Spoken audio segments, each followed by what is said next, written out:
You are about to become a murder suspect, and so is everyone else in this room. You can establish your innocence only by helping to prove someone else is guilty. The top secret player's clue manual, which you will receive in a moment, contains the information to do this. You should not show your manual contents to any of the other suspects. The game is a puzzle which the players must work together to solve. Your manual contains several clues known only to you that are vital to solving the mystery. Whether you understand how they fit or not, you must be sure to reveal all the facts you know about the other suspects in each round. You should not volunteer information that incriminates you, and you must not tell a lie about any of the facts you learn, unless you are given specific instructions to do so in your player's clue manual. You may, however, be evasive or equivocal about facts that might incriminate you. You can also try to change the subject. The game is divided into 4 rounds. Do not turn to the next round in your player's clue manual until the completion of the prior round is announced by Mrs. Hughes. Once you have your personal player's clue manual, you'll turn to page 4 and read silently your personal dossier. Some of this information is known from the invitations, and some is secret and must be kept from the other players as long as possible. After you've all had time to become familiar with your profile, you will introduce yourselves in character using the information you want others to know. Before each round, you will be given time to read and digest the information about the next round in your manual. When everyone is ready, Mrs. Hughes will signal for play to begin, and it will continue until all of the facts for that round are revealed. Each proceeding round will continue in the same manner. In each round, one or more players will be directed by their player's clue manual to locate and read aloud a secret clue. Once the clue has been read, it will be available for reference at any time during the game. Feel free to move about the room, examining exhibits and possible clues, talking amongst yourself, refreshing your drinks, getting the lay of the land, so to speak. Mrs. Hughes will announce dinner sometimes between rounds 2 and 3, provided the kitchen staff has not all quit. Remember, it's 1930 and you're having dinner with the Duke of Eresbourne. You're no longer that Green Valley person. At the end of round 4, Mrs. Hughes will ask each of you to point the finger at the murderer and explain how the murder was committed. Only when everyone has done so will you be asked to turn to the solution page in your player's clue manual. Each of you will have a number from 1 to 8. The person with number 1 will read aloud what is on her or his page, and then number 2 will read, and so forth in sequence, and a murderer will be unmasked. Etiquette. The estate of a duke is usually referred to as duchy, although dukedom is acceptable. Formerly, drafted heirs would be known as His Grace the Duke of Eresbourne. The eldest son of a duke has the highest family title below his father. Thus, lighter heirs would have been referred to as the Marquis of Eresbourne, or less formally as Lord Lighter Heirs, had he not died in that terrible ballooning accident. Or did he? Lancelot is also heir to a duchy and is formally called Lord Lancelot. Although a certain formality exists within nobility, this is a family gathering, so first names will suffice all around, unless, of course, the discussion gets particularly heated.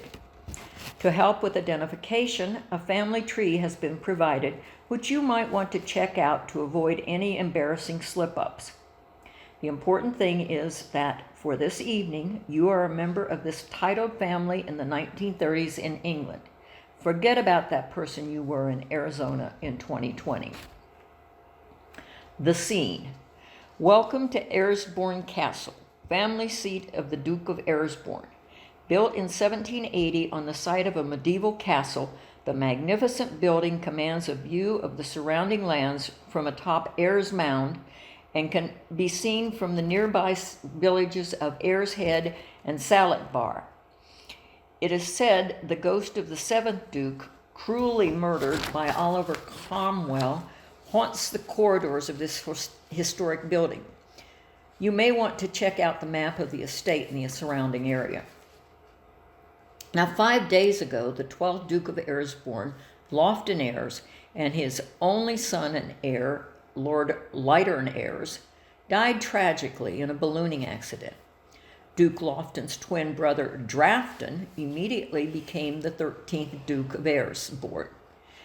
An eccentric and rather feeble individual, Drafty, as he is affectionately called, is unmarried and has no children. The succession of the line is therefore in question. However, when Queen Elizabeth created the duchy in 1597, she granted the special privilege of allowing the heir to be chosen by the family if the normal line of succession is interrupted. Duke Drafton has convened this dinner for the purpose of appointing his new heir. You are the 8 candidates for the inheritance, assembled in this cavernous dining hall at the castle, awaiting Duke Drafty's arrival. Now, Mrs. Hughes, please distribute the players' clue manuals. Remember, you're out to catch a murderer. Be inquisitive, be aggressive, be suspicious. Exercise those little gray cells. Have fun. And now, ladies and gentlemen, the game is afoot.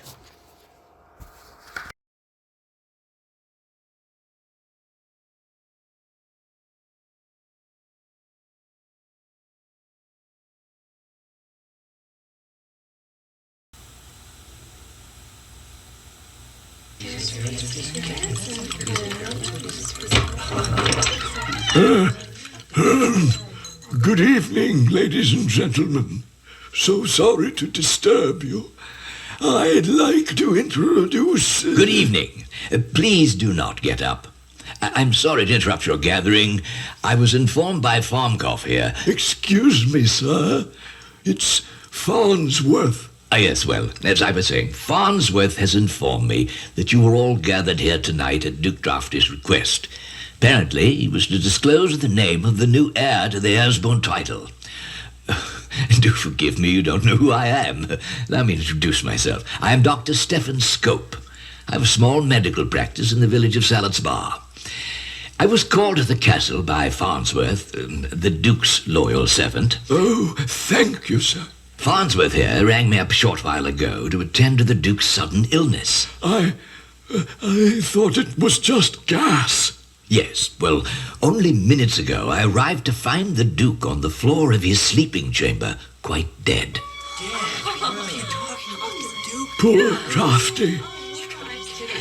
He had wanted to be Duke all his life. First, Lord Lytton and Duke Lofty were killed in the tragic balloon accident 5 days ago. And now this poor Drafty. It would seem, Farnsworth, these are not good times for people of title. But I'm afraid, good people, there's more. I've only had time for a brief examination of the body, but any fool could tell it was murder. He looked so peaceful. Peaceful? Well, judging by the frozen, twisted grimace of pain etched on his face, I believe Duke Drafty was poisoned.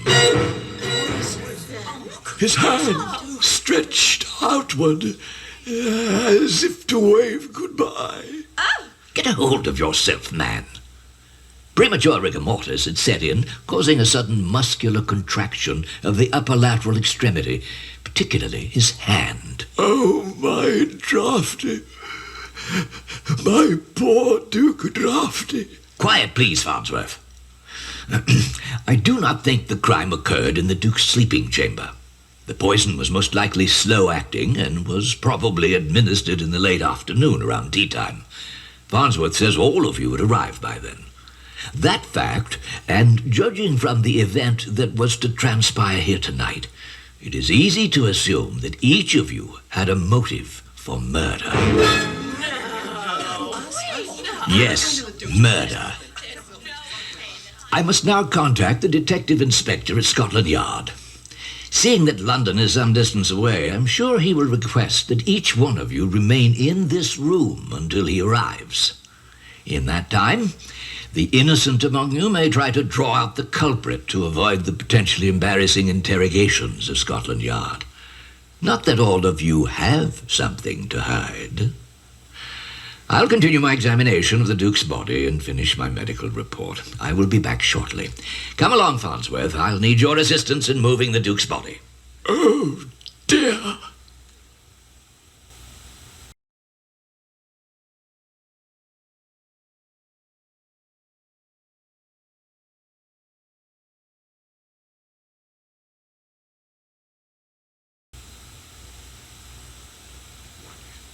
Somebody would have to. What is he talking about? I have never been accused of anything in my life.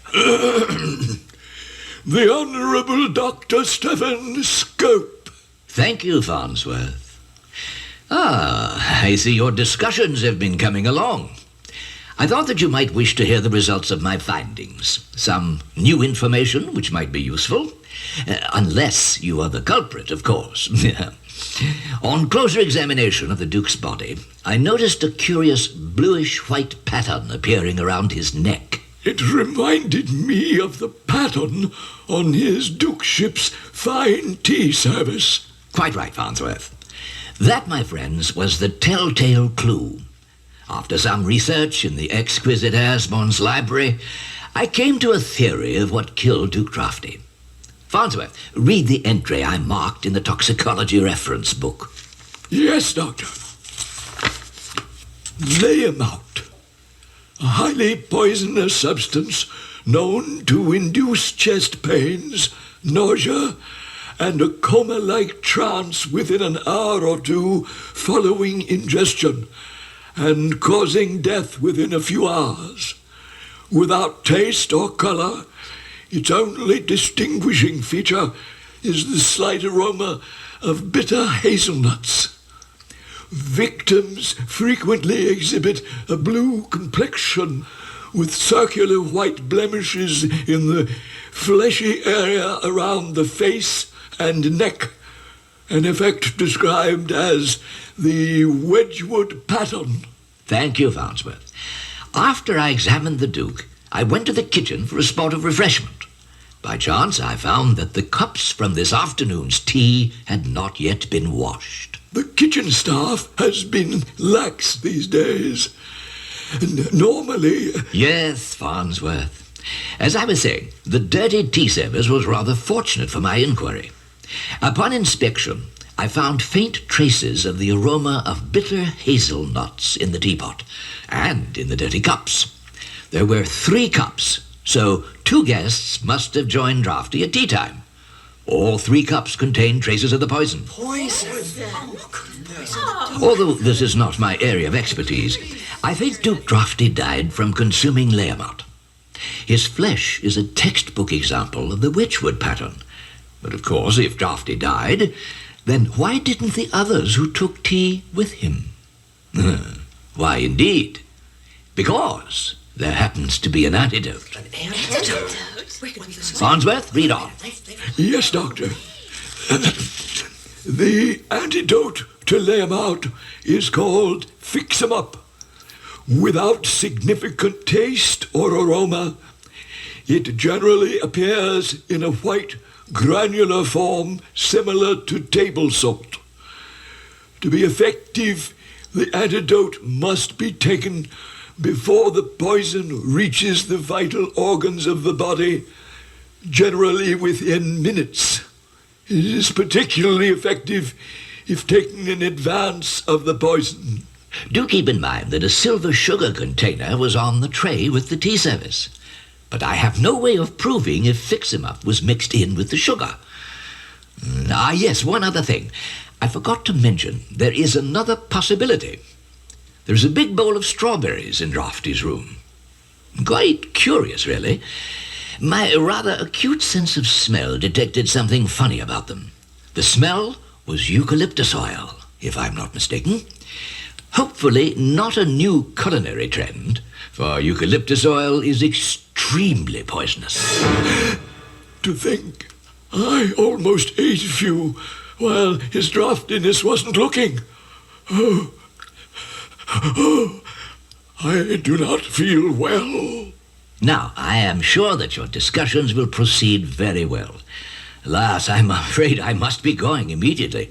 A woman in Airshead is very near to giving birth. An ironic ending to my day, eh? I have a copy of my medical report for the detective inspector containing some brief notes of all these details. I will leave it here on the table. Those curious among you can feel free to examine it. Good night, all. Doctor! Doctor! A private word, if you will. Seeing my present position at Ashbourne Castle, do you think you have any use for a personal manservant in your employment? Farnsworth, take 2 aspirin and call me in the morning. Good night.